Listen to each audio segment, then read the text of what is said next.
We're good at it. I think we're really good at it. We'll do it for a long time. But now we look over, and I can say this with complete sincerity, Ben actually does a double shift. He works in the morning on the wonderful Morning Answer. And if you're not listening, if you're like me, I came into the business with Bill Handel. He's a great host. He's gotten to hold a candle to Ben, Brian, and Alicia. He doesn't. Much smarter, much funnier show on 870. But it's so wonderful that then Ben goes home and sleeps or whatever he does. And he gets up at 3 o'clock in the afternoon. He's on Michael's station. It's your station, right, in Seattle? So he's opposite with me. He's competing with me. I don't care. I am very happy that we have young people on our side who are enormously talented at messaging, because we, Katie and I are both using the hashtag TownHall2014 tonight. This is the great destructive force in old media, and I love it.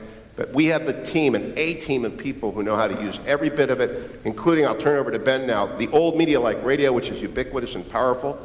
And our sponsors know that because they get people like you to go and use the services of Dr. Eddie or of Best Hot Grill or whatever, of Ursop or California Deluxe Windows, whatever the people who are here. Gullivers, eat the meat.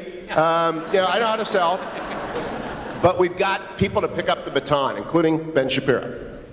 I think, by the way, that Gullivers in the program makes me so hungry for a good ribeye right now. But I think Ben's going to disagree with you, so that's kind of why I want to toss it to him right now, because you said that you're confident that we're not going to win just this election, but the next couple. And Ben is pretty confident, he says this Monday through Friday, 6 to 9 a.m., folks, that he thinks Republicans are going to take the House and the Senate in 2014, but that the midterms were screwed because of Hillary. Well, the presidential in 2016. The reason that I say that, beyond the fact that I kind of enjoy being a doom and gloom Jeremiah figure, is that you may have noticed, is that on a fundamental level, I do not think that the American people have been told by conservatives what conservative values are. And there's a difference in conservative policies and conservative values. It's not just, I think that the Democratic Party is the destructive party. I think that they are, in fact, the evil party. I think they stand for a number of things that are immoral, that are detrimental, and it's not just the effects of their policies that are bad, it's that the policies themselves are fundamentally immoral. And people, when I say this, I think a lot in conservative crowds tend to kind of shy away from this language. It makes them uncomfortable. The idea is supposed to be that folks who are on the other side are good, kind-hearted, wonderful people who are generally just ignorant, and there are a lot of those folks, but the reality is that leftist policies are not just harmful, they're fundamentally immoral on the most basic level. And the left has been arguing.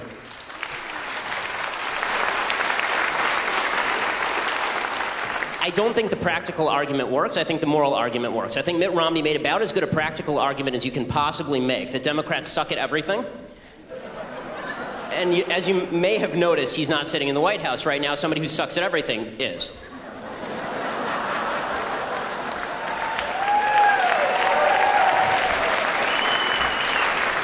Well, that being the case, it's about time that we started making the reverse argument to what the left has been saying. Now, we all live in Los Angeles or LA area, or I'm sure in areas where we have to deal with people on the left on a fair number of occasions. And what you may notice is that when you have conversations with folks on the left, it almost always boils down to you're a bad person. Right? No matter what the argument is, whether it's about tax cuts, it turns into you hate poor people, or if it's about traditional marriage, it's about how you hate gays. Or if you're not for affirmative action, or if you think that we might wait just to get all the evidence in Ferguson before we string somebody up, then it's because you hate black folks. It's always about you as a human being. And we find this distasteful on the right. The reality is it's massively effective. If you talk to people my age, the people who are my age are not voting based on the marginal tax rate. And the vast majority of people, I don't think, in the United States know what their marginal tax rate is. My guess is that Mitt Romney didn't know what his marginal tax rate was until 2 days before he released his marginal tax rate. Nobody votes based on their marginal tax rate. People vote based on what they think is fundamentally right, what they think is right and what they think is wrong. And we've been presenting the case to people that what they think is ineffective and what we think is effective. Ineffective is not even close to the winning argument against right versus wrong. And the fact that we've ceded the moral ground, that we've ceded the moral authority is not only asinine, it's unthinkable, given the nastiness and virulence of leftist ideology, which literally violates every single one of the 10 Commandments, particularly number 10, regarding don't covet your neighbor's ass, which was specifically written for Bill Clinton.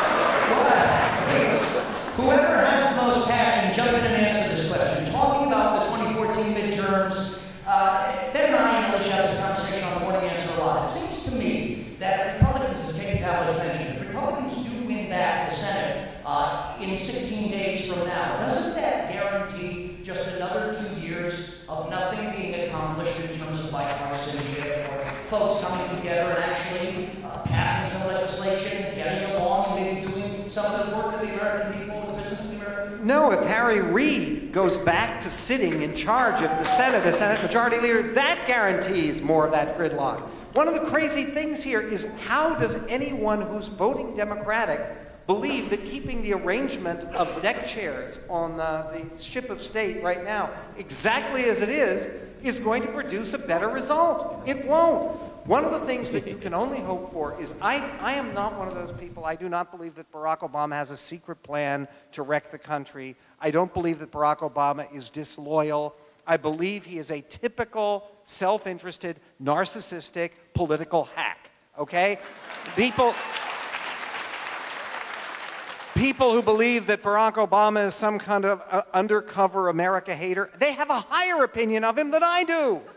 I think he's a small person. I don't think he's a malevolent guy with a cloak wrapped around him. I can't wait to destroy America.